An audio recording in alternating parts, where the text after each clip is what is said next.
Come on in, man. You can blow now if you want to.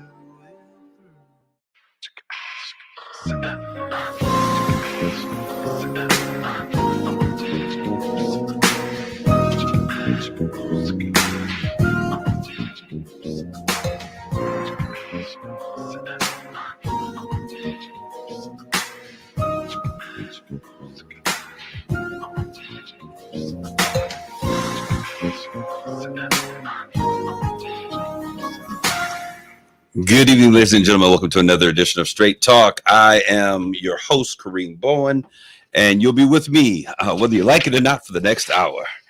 So we're in the studio today. I got my main man, the producer, Matt. How are we doing? Matt, a.k.a. White Soul. What's good, Matt? I'm doing pretty good. How are you doing today? Man, I am doing amazing. The weather hopefully will begin to cooperate. I'm a hot weather person. So I like it to be about 100 degrees and then I'm comfortable.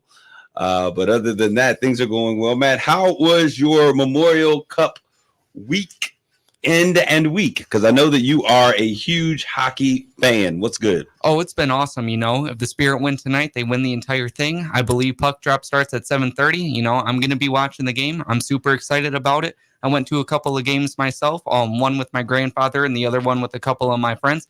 It's just been a great time, fan fest and going downtown. It's been awesome. So how did you spend your time, Matt? When we look at what you were doing, how did you spend the time that you were doing with the Memorial Cup? What are some of the things that you found yourself connected to? Well, first of all, it seemed like everybody in the community was there, Canadians, people from Bay City, Midland. It seems just like everybody was there. When me and my friends went, we did a couple of the activities, just different stuff like the test your skills and all of that. We got food from the food truck alley, listen to the music, stuff like that. Then we went into the down and yeah. And yeah, so the games that you went, did the team win? Did the Spirit win? They won the first one. I went to the very first Memorial Cup game when they faced Moose Jaw and they won. And then I went to the one where they faced London and they lost.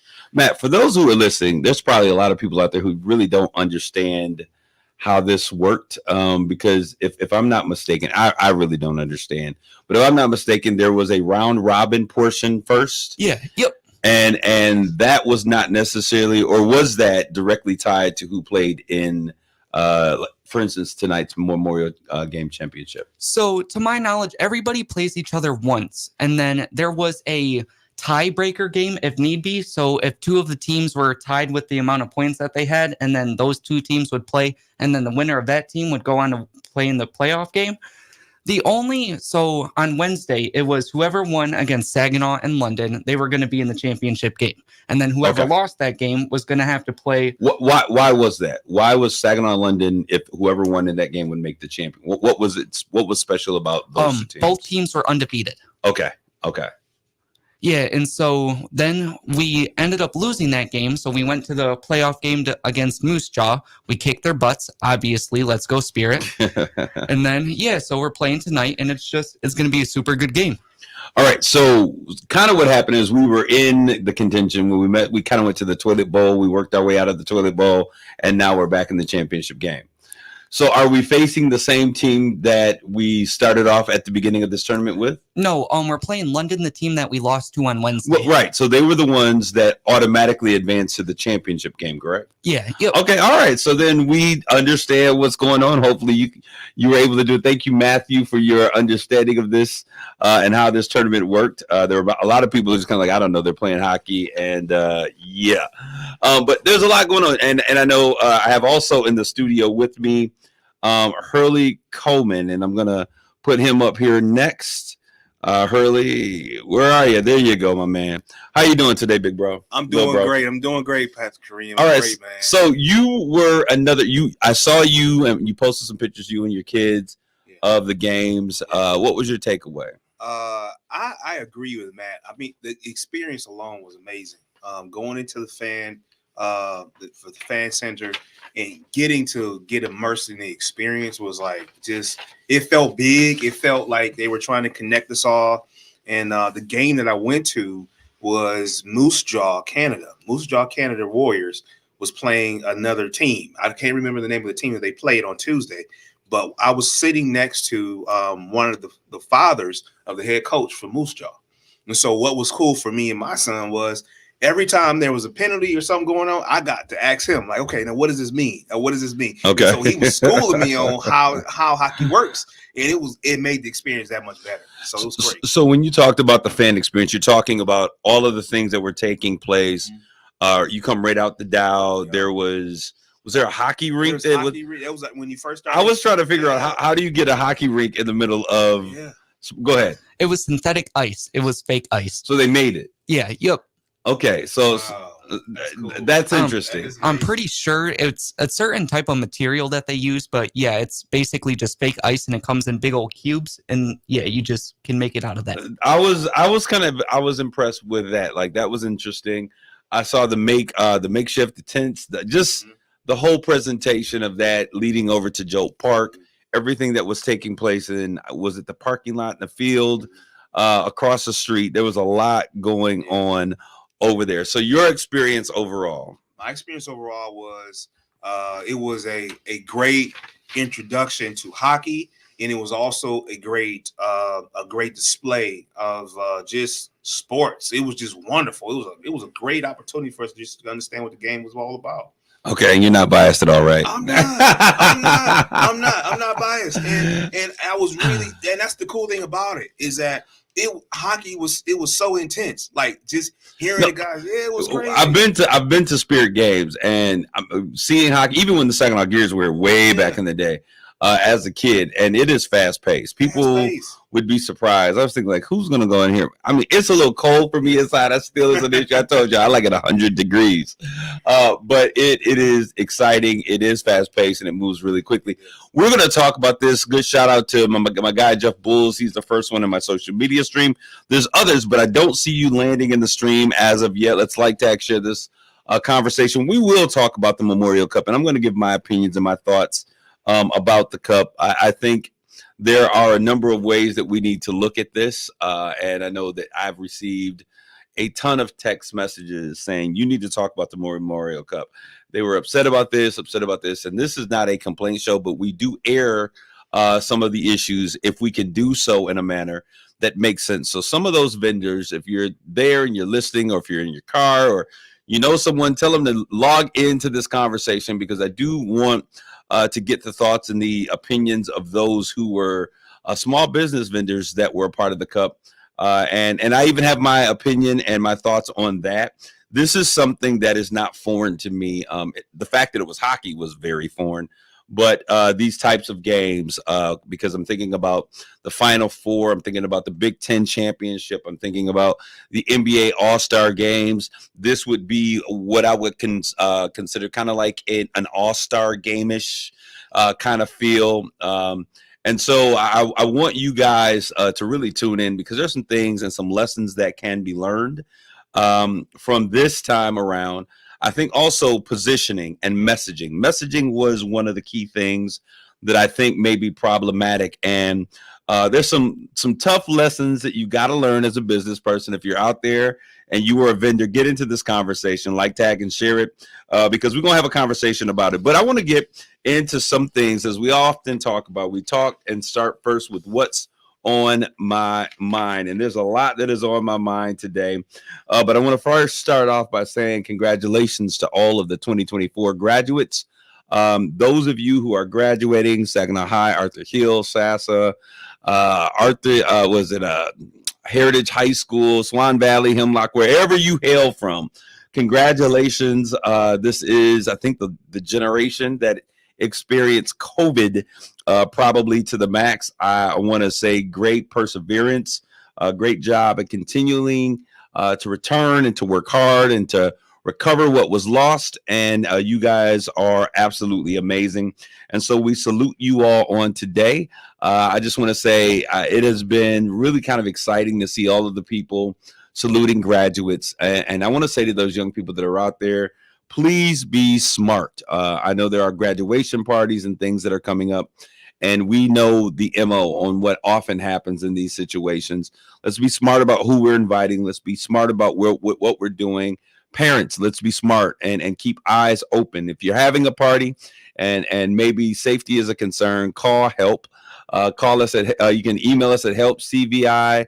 Go to helpcvi.org. That's the email, or helpsaginaw@gmail, or give us a call, 888-298-1945. And we will just come and be a presence at your party.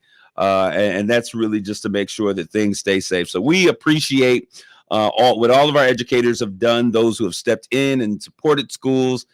This is really a momentous occasion. I think people lose sight of the fact that these kids lost a whole, a year and a half, some of them 2 years because of COVID. And now to see us emerge and be able to get back on track and see these guys graduate, I want to say congratulations to all of you. It's been really, really cool. All right, so now on to more to more sordid details and affairs. Number 45, y'all know him, Donald Trump. Number 45, he has now been convicted. He is a 34-time felon. Someone says, they're not real crimes. Well, if you or I did them, we would have the same charge, and we would either be fined or go to jail or whatever the situation might be. Do we expect him to have any jail time? Absolutely not. He is a president, first-time offender, first time being caught in his offense. So no, we don't see any jail time. But what is astonishing to me is the great fall from morality that the Republican Party has experienced. To now say that these, to ask the current president to pardon the charges or to overturn the charges, the convictions, is ridiculous. To not be able to make any individual that lives in this great United States accountable for their actions, regardless of what they are, is crazy to me. To consider the fact that we have now, as a presidential candidate for the resolute office, someone who is now a convicted felon 34 times, blows my mind. Now, me and number 45 have never been friends. I told y'all the thing that I love about number 45 is the fact that I love and hate at the same time, is the fact he says what he's going to do and he does it. He told us when he was running back in 2016 that he has such support that if he killed someone, shot someone in Times Square, that he could get away with it. We've seen him now lead a contingency of folk, his right-wingers, far right-wingers, those Trumplicans, now to try or to attempt a coup on the government. And I believe that he may be right. And so I'm going to be very honest with you as it relates to Joe Biden. And when his office has called me, and when staffers have called and they've asked me to play roles in the political campaign, in the process, I'm not happy. I've made that very clear, and I think that most people in America are not happy with the candidates that we have, but this is our system, and this is what we're dealing with. So I want to say this. Even though I'm not happy, I am still going to vote because my vote isn't only about me, but it is about the legacy that we have as Black people and what others have died for to make happen. And I'm not being, how shall I say this? I'm not going to allow fear to drive me completely in terms of I'm not voting because I'm scared of the boogeyman.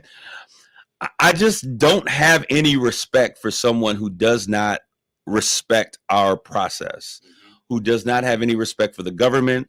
I don't have those feelings. I think Joe Biden is a statesman. I think he is a president who believes he's doing the best that he can.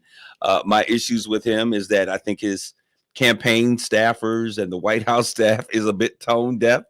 I guess they're going to serve up some more fried chicken and watermelon to the next Black people they sit down and have meals for. And I'm going to take I'm going to take you off here because I know that you're in a commercial. I got to ask you about the commercial. Okay, let me do this. So you were in a commercial recently. We didn't know it was a commercial. They were just pictures. You were able to host the president as he's doing this national tour. And I'm sure you were aware that they would use these as a part of their campaign. However, I was watching something on TV and I saw you and your son, which I thought, is this grounds for a lawsuit or like what's going on here? Because you are not a part of the political campaign.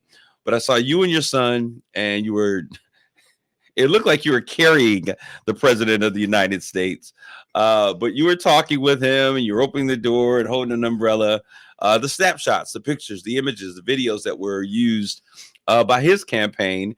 And then I saw it turned into like a Shady Pines old folks senior retirement center. I was like, man, that was wild. Man. Trump and his campaign is it was wild. It was wild. I promise you going World Star on that one. I thought it was hilarious. It was funny, but what was your thoughts seeing this tender moment that you had with your son? He gets to meet the president of the United States, and now it's being made a mockery of, and they're using you as the face of putting our president in a nursing home. I'm gonna start with this, Kareem. Imagine sitting after we filmed with the White House staff and with Biden campaigners and their staffs and saying, "Okay, Hurley, thank you for the work that you did, but just know you may be your videos or images may be caught in trolls. Like it may be trolls that may get you, and you may have to see yourself in images. And so if you see yourself in different images on different websites, do not respond. It's normal." I'm like, it's normal. I'm like, so when I saw you're getting trolled, my brother. When I saw myself and my son in that commercial, that Shady senior home, it of course I laughed a little bit because I was like, I can't believe it, I'm on here.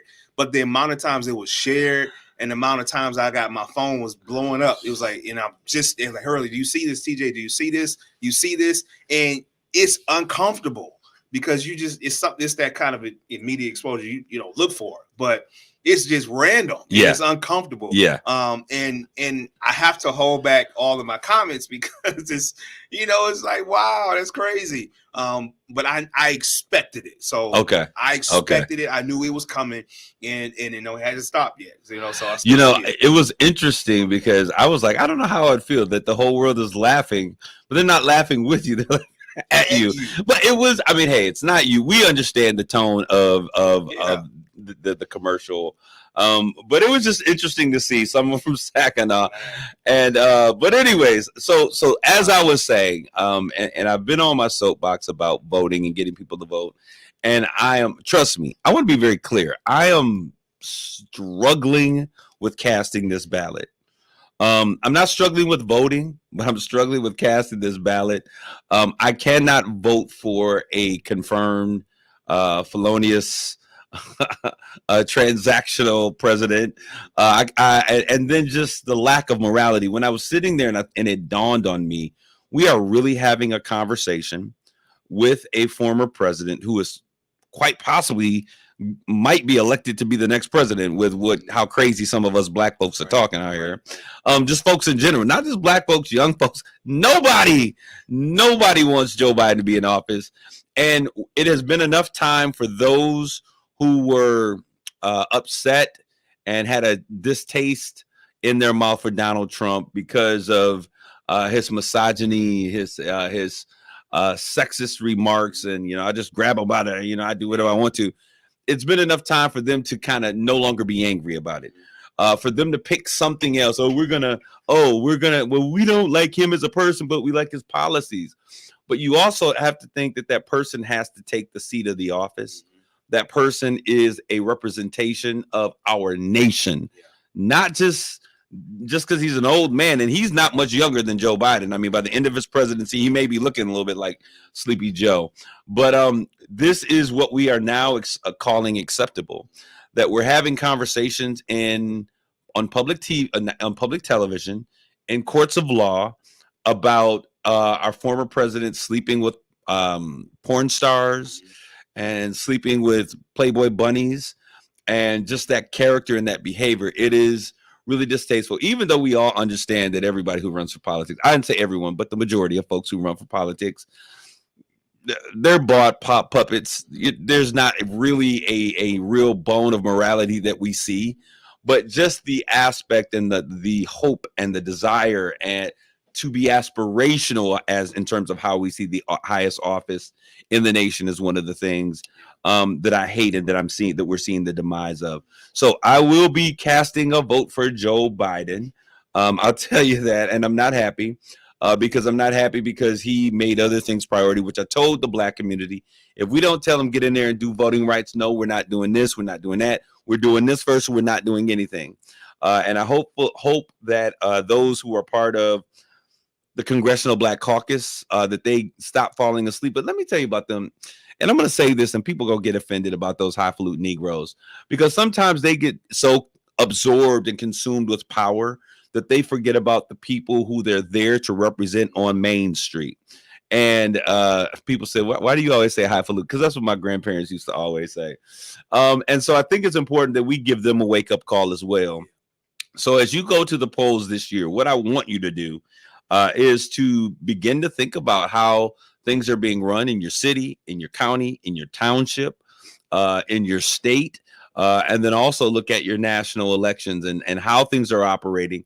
Now, what I will tell y'all is that in the pandemic, yes, Donald Trump was giving out printing money left and right, giving everybody checks, and people like, shoot, we had more money, we had it good, and you stole the pandemic money with all of those illegal businesses, and they didn't come after. I'm gonna just tell you what it is, and they didn't come after you, PPP and all these other P's. You had that money, so you may feel that things were better. You were at home, you were getting extra money for your unemployment check, so y'all was rocking it out. But the fact of the matter, and this is what I said when they were printing this, you cannot print and give away money and not expect to pay for it later. And the cost of the free money that Mr. Trump gave out to everyone that he wanted to make sure he signed the checks personally was the fact that now we have inflation that is through the roof. People understand that these things are interconnected. When you print money based upon nothing, it's not based upon gold, it's not based on, and you're just printing it, the outcome is going to be that you're going to have inflation through the roof. Now, I'm going to tell you this. Those on the right side of this aisle understand that. But because the situation is what it is, they're going to make it seem like he made it happen. Those on the left side understand that. And that's why they're struggling to, how do we put this, how do we take credit for the economy, but also have to deal with this issue called inflation? So that is the dilemma that we work for. And I'm going to tell y'all right now, this is very clear. I'm not sure if this dude gets in office again, which the numbers aren't looking good. If he gets in office, will he leave the office? And that's not anyone making me fear. That is a real concern. We've already seen that he does not fear the fact of bringing people to overthrow the government. We already see that he has said that if he doesn't get elected, that there will be bloodshed. So these are not things that people are making up. These are things that he has said himself. So you do what you want to, but if I kind of like the United States of America, I have my gripes with it. I complain a lot, as we all do as American citizens, but there's no other country that I would like to be a part of than this great US of A. There are some things that we can all change to make better, as with anything, but we have to do it in a way that makes a difference. So I'm done with that for now, but I want to talk about something else really quick, and we're going to get back to this conversation of what we're doing with these black men. What is the name of the program that you have coming up, Hurley? Yes, so we are hosting a listening session this Friday at Saginaw County Community Action at CAC at 6:00. It's called it's the Saginaw County Fatherhood Initiative Program, and this is our third year that we worked with the Office of Faith Engagement with the Department of Health and Human Services. So we're grateful to have our partners on the state level that is funding this project. But this goal is to try to get 50 men through a program that teaches them skills to increase employability, to increase their opportunities for mental health awareness, as well as any other wraparound services to make sure that they are leading their families or connecting with their children and providing for their homes. Okay, and so we're going to talk a little bit about this. And what I want to say, and the reason it's important, is because as we talk about building unity in our village, the guys from HELP, we've been on here, we've been talking about the Black Male Summit that's coming up. I did not know about the program that CAC was doing as well. There are other things and initiatives that are going on. A men's health fair. I don't think that's just black men, but it's a men's health fair. But these things are all apropos and are necessary for our community. So I didn't do what a lot of people might do, like, I'm not bringing him on my show, because he's trying to target the population that we're trying to target. That's ignorance. But I said, hey, brother, we're going to support what you are doing. And in turn, you know, we know that you're going to support. TJ and I have worked together, you know, a number of times. Right. And so we have to begin to coalesce around the things that we're doing, because to be honest, our community needs all of it and then some. We need it all. And so we're going to talk about that on the second half of the show. But I do want to talk a little bit about something before we go. The state boys, there's been a lot of issues, and I know that I saw Jeff Bulls very vocal about our state police officers being in our communities. And so I'm going to say this because I have been a proponent. I've been one of those individuals. I saw, was it about a year and a half ago, where there was a gentleman that came out. The state boys roughed him up. I can't remember if they shot. I don't remember what happened, but they had him handcuffed and all of this crazy. Y'all saw it on social media. There have been a number of other things that are happening. There was recently a brother shot on the east side by state boys. So we have this sentiment and this feeling. I mean, it's not just with state boys, but with all police officers. But this idea, this feeling that they should not be a part of what's taking place in the community. And they're here really as assistants because we don't have enough police officers. And I felt a particular way about that, right? And so as help, our community violence intervention program, we now have first responders. And I said to myself, you know what? If we're setting up a plan so these brothers are in the streets and they're going to these things, getting out their beds, as a leader, I don't believe that you should have anyone do anything that you aren't willing to do. So I took the initiative to be a first responder on one of the calls. I think it was last Friday. And it was crazy because I was just thinking to myself, wow, we've gotten through this Memorial Cup, you know, because you don't act crazy when you got company. We got a whole country here, and the whole city went crazy. It seems like. So I went out and we were getting these notifications, and as we were getting these notifications, I'm showing up on the scene. I see officers. We had county sheriffs. We had Saginaw police there, because it was just so many police officers, state police, and our Saginaw PD guys. We were sitting there. They were doing their job. Got another call. This is taking off. So our city police officers were taking the lead. And I was glad because I got an opportunity to kind of see what ideally this engagement should look like.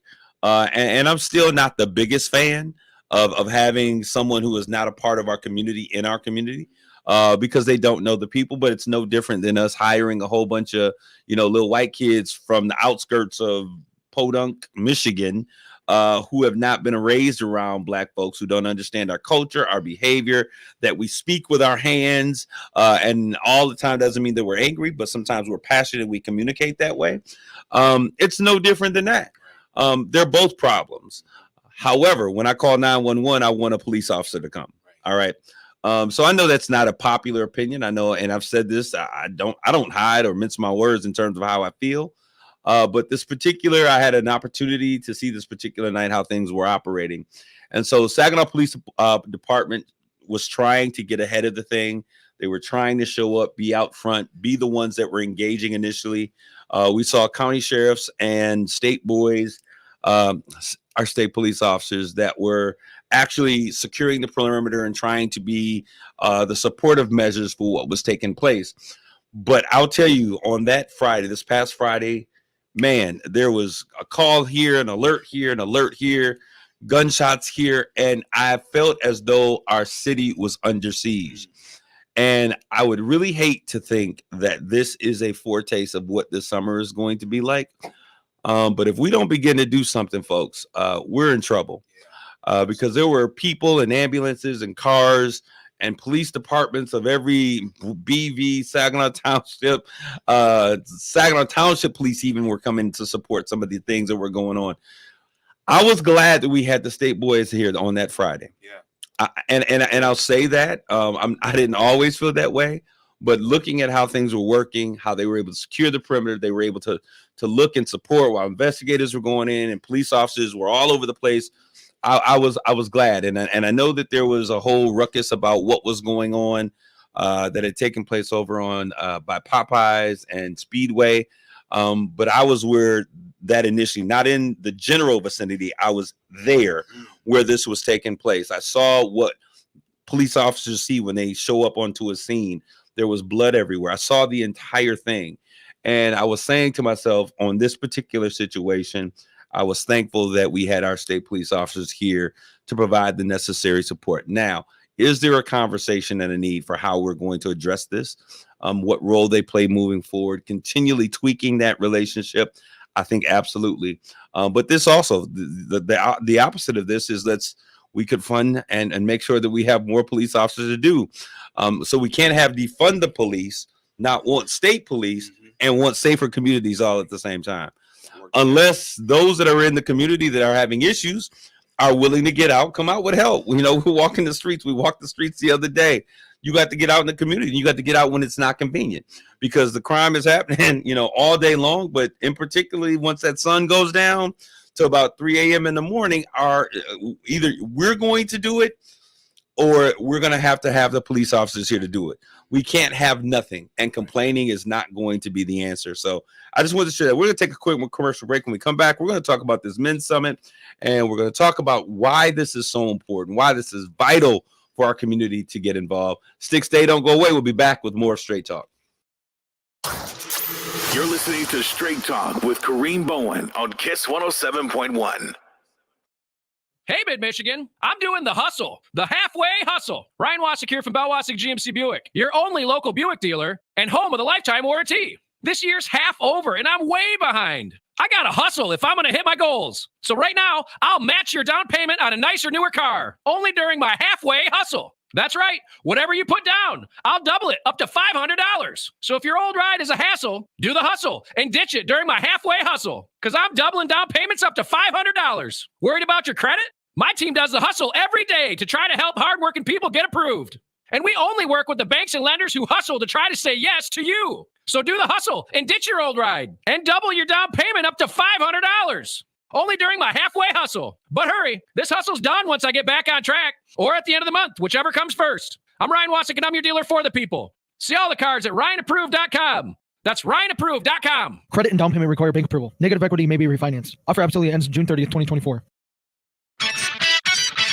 Incoming transmission from RocketGrabPlus.com. This week's exclusive offer on RocketGrabPlus.com is brought to you by Applied Training Solutions located in the Midland Mall. Get ready for a 50% discount on a CPL class. That's right, originally priced at $150, now available for just $75. This class is a requirement for concealed carry permits in the state of Michigan and is only available to ages 21 and over. Don't miss out on this fantastic deal. Visit RocketGrabPlus.com to claim yours today. Transmission terminated.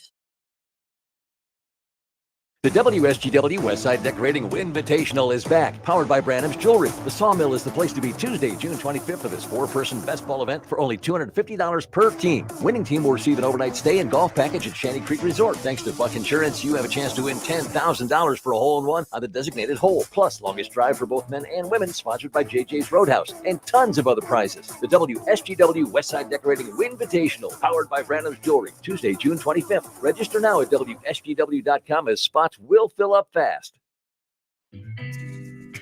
This is the KISS community page, where you can find out about all of the great things that are going on in Saginaw, Bay City, and Midland. Save the date, June the 19th. It's the Black Male Summit. It's a health and small business expo, employment and resource fair, along with a legacy cookout from 5:30 to dusk. Their theme, I rise, you rise, we rise together. The Golden Years Symposium, Navigating the Journey of Aging with Grace and Wisdom, Friday, June 21st from 1 p.m. to 3 p.m. at the YMCA, located at 1915 Fortney Street here in Saginaw. We Care Community Giveaway and Resource Fair, June 22nd, located in Old Town Saginaw, 804 South Hamilton Street from 1 p.m. to 3 p.m. Sponsored by Forster Financial. Personal hygiene kits given to the first 200 families to attend. Saginaw Valley Baptist District Association Golf Classic, June 29th from 9 a.m. to 5 p.m. Price $85 per person, which includes 18 holes of golf with a golf cart, lunch, dinner, and a drink. Check-in, 9 o'clock a.m. Shotgun start, 10 a.m.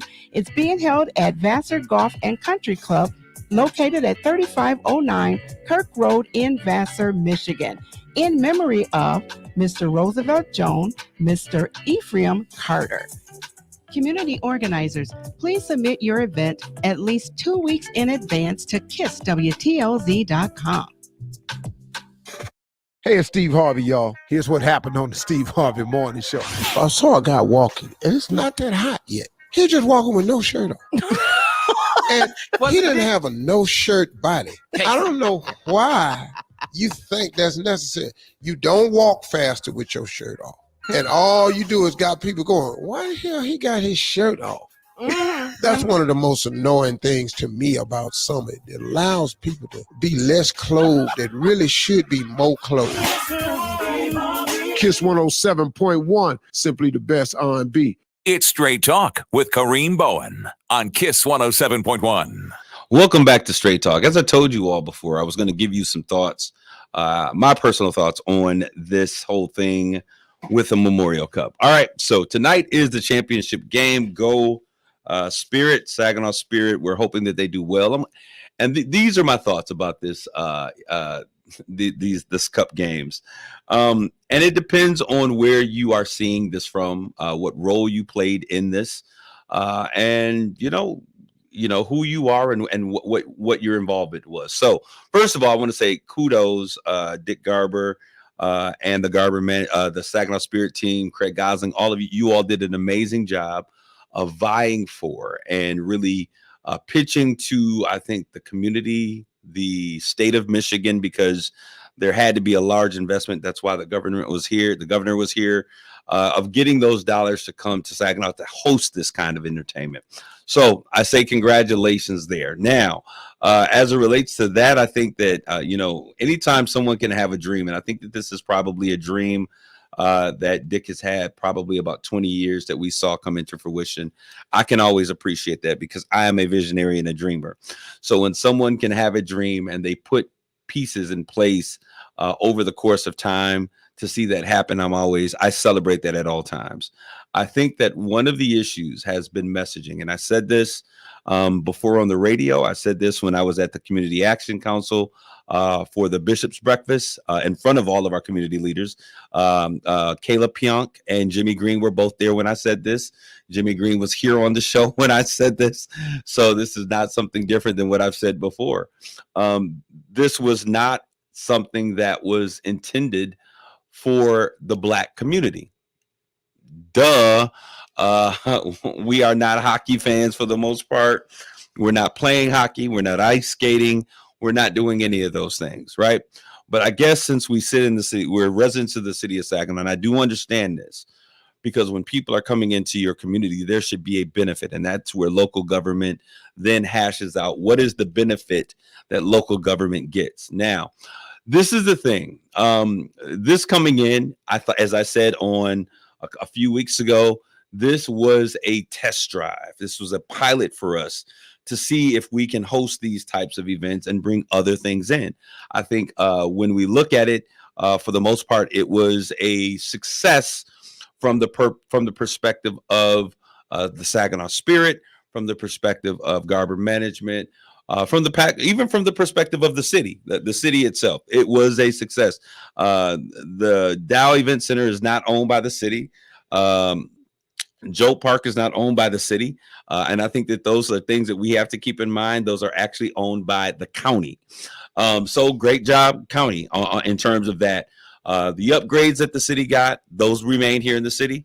The changes now, my producer, Matt, said that he went to the food truck alley. I saw trucks there one day and never saw them again. So I was kind of wondering, like, where did the trucks go? What happened? Papa, can you hear me? They disappeared. I didn't understand what happened. I did not see 15, 20,000 people walking the streets of the city of Saginaw. That's messaging. And I said this to Jimmy Green when he was here, because he was, as he said, the poster child for the Saginaw Spirit.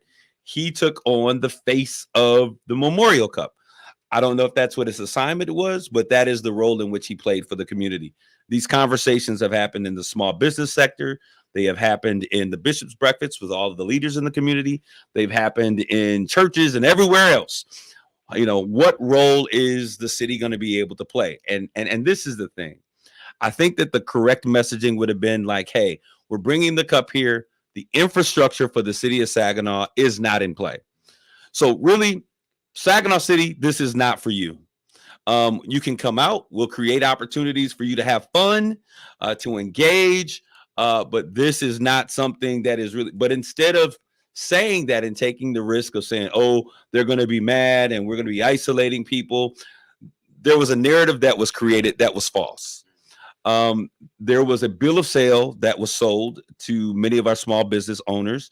Oh, these people are going to be coming and they're going to be shuttling them around and sending them here. And they're going to be at Valerie's and Old Town and this and this. And it did not happen.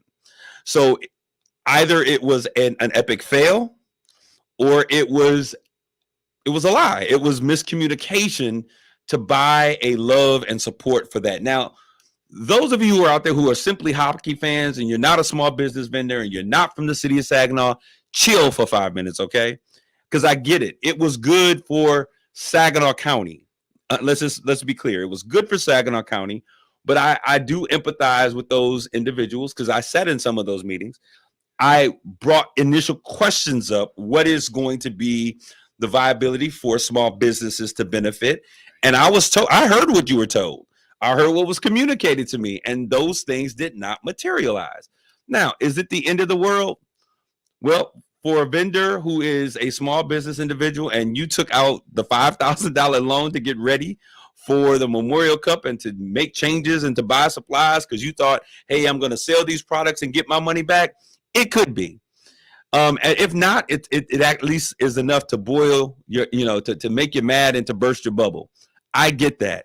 I empathize with that. And I think that there needs to be, Mr. Green, as you pushed this message, there needs to be some clarification of what did not materialize. And, I've been sent information and messages and texts and all of this crazy stuff and screenshots.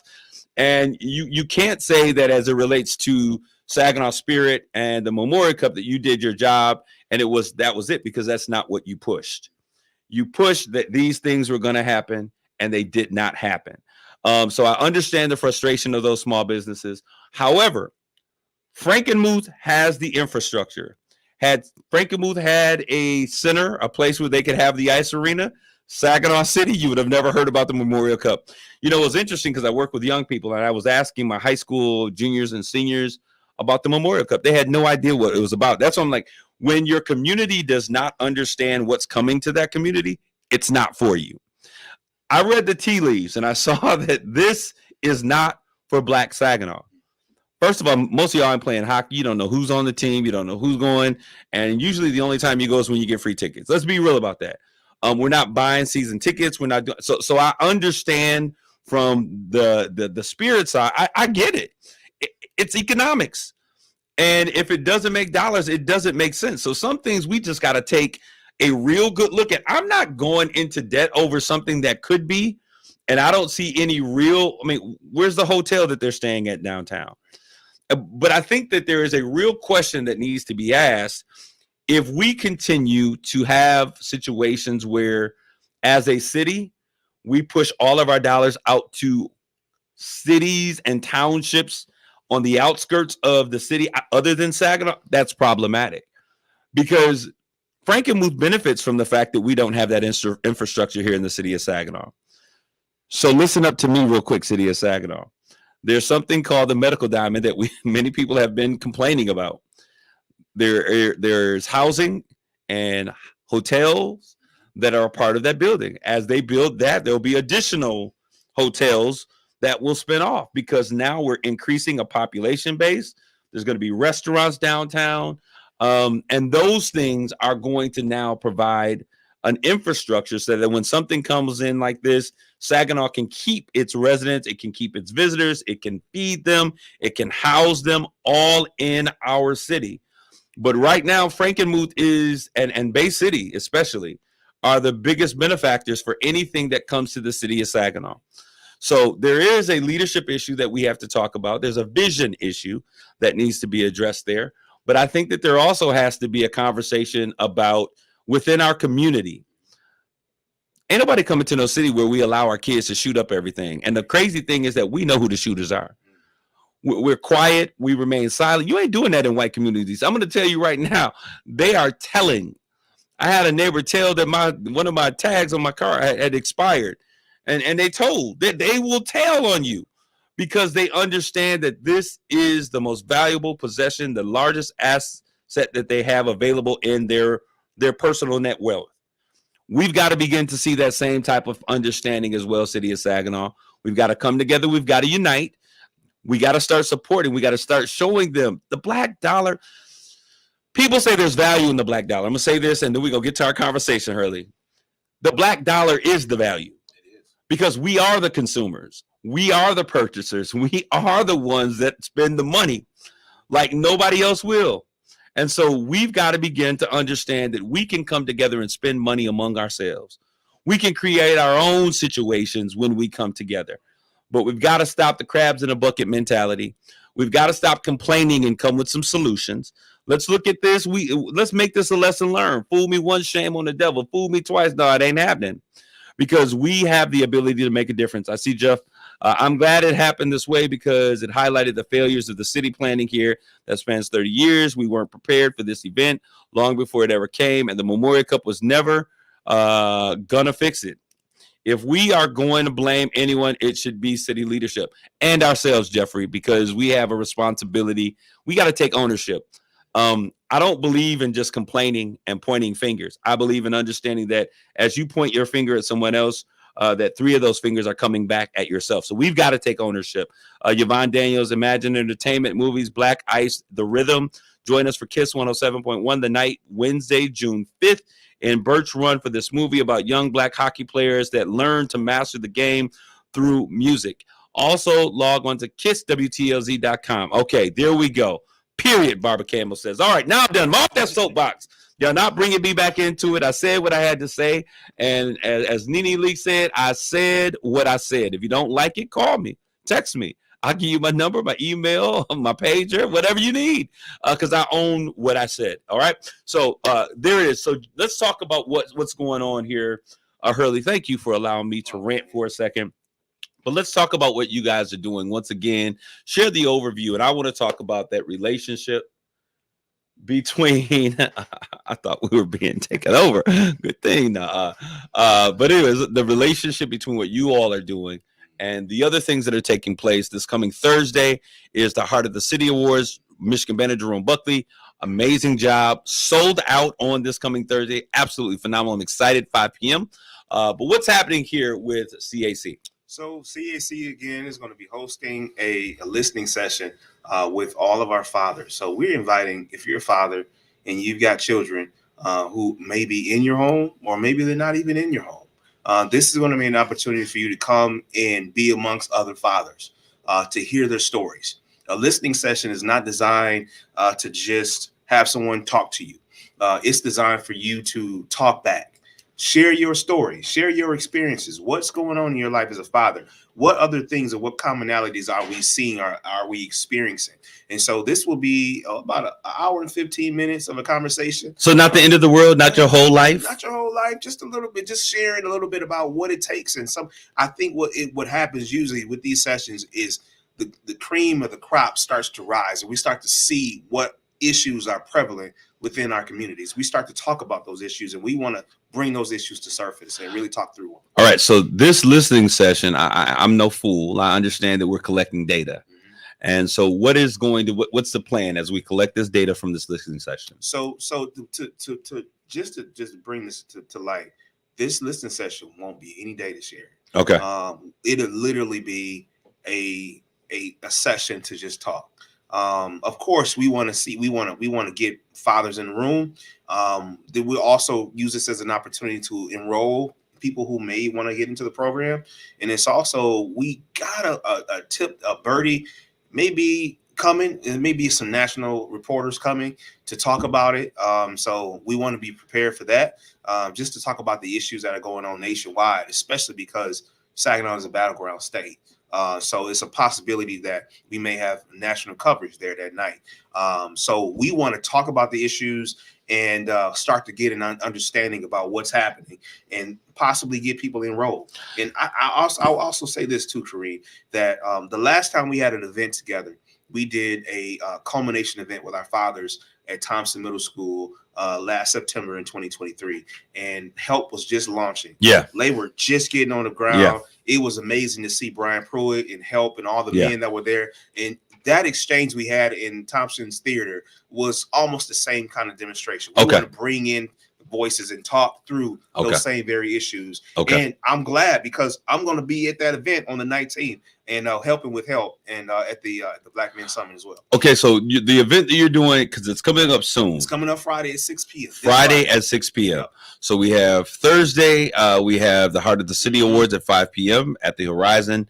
Yep. Then this particular event, what's the name of it again? It's going to be called the Fatherhood Listening Session. The Fatherhood Listening Session, fathers and sons. Let's get over there, listening session. Talk about some of the issues that are there. That is this coming Friday at what time? 6 p.m. 6 p.m. And then we have BMS Black Male Summit that will be taking place Wednesday, June 19th. That is a part of the whole Juneteenth celebration. Saginaw Juneteenth Celebration.com. Go there, sign up for the Freedom Parade. It was amazing last year, all the vendors that we had come on. Let's do this, Saginaw.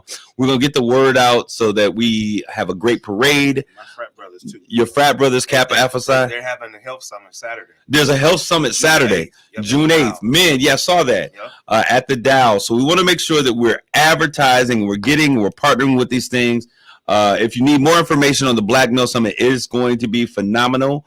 Go to helpcvi.org, or you can go give us a call, or actually shoot us an email, helpsaginaw@gmail, helpsaginaw@gmail, or helpcvi.org. You can register there for the Black Male Summit. These are what we are going to do to turn the page in our community. We need the fraternities, the Kappas, the Alphas, the Sigmas, the Deltas. Ladies, just because it's for men, come and support. There are supportive roles that you all can play with registrations. I would imagine maybe with feeding food, whatever it is.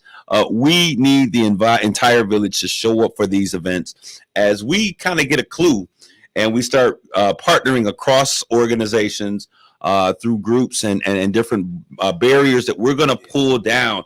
I'm going to say this again, our community needs every one of these things and then more.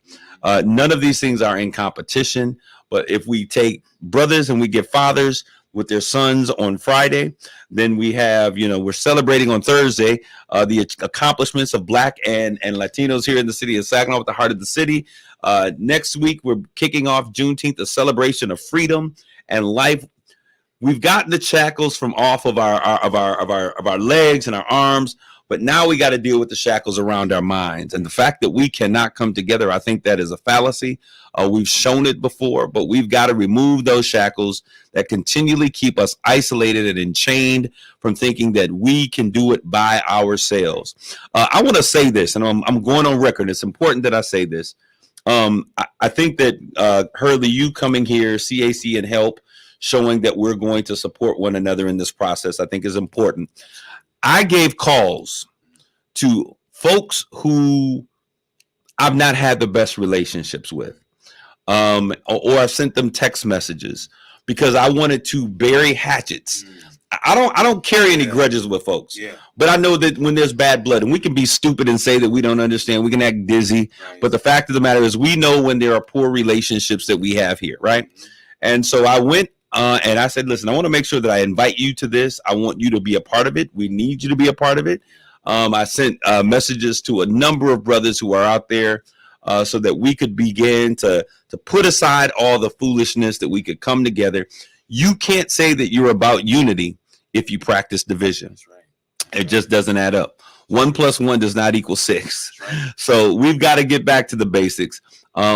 Building community in the village is important. So we talk about doing collaborations, but we've got to build community in the village. And I think it's so important. Once again, TJ, I want to give you just these last couple of minutes. Let's share with us again the importance of this listening session. I'll say this because one of the things that I believe is important in the family structure is the father. And a lot of times the media and popular culture will create a narrative that says that the fathers are absent and that the fathers are not necessary. Don't believe that. Don't believe the hype. I was looking at statistics, and Black fathers, 78% were also more likely to eat meals with their children every day compared to 74%, and Hispanics 64%. Did you know that our and it's a higher percentage of Black fathers took their children to or from activities compared to their white fathers? We play a huge role. And there's a segment of Black fathers who can't get connected to their kids. There may be issues at home with their the baby moms or whatever's going on with them not being able to communicate with their kids. But we need to know that the message that we want to communicate is that Black fathers have an outlet, that there's opportunities for them to get the help that they need so that they can be the best father and the best man that they can be. They can go out and do and accomplish those things that they need to do for their families. A lot of the targets that have been toward our community have targeted Black men and the removal of Black men from our community. Jim Crow was like, okay, if we can't destroy you, then we'll separate you, right. Which was really what the slave trade was about. Right. Furthering with Jim Crow, and then furthering with the welfare system that was created. Then the crime bill, Joe, there's another issue I got, but we're gonna let that one go for now. But it was about separating the Black man, and you take away the Black man, you take away the discipline, you take away the Black man, you take away the protection, you take away the Black man, you take away his financial accomplishment and his benefit to that family. And so now we're seeing that Black men have always wanted to be there.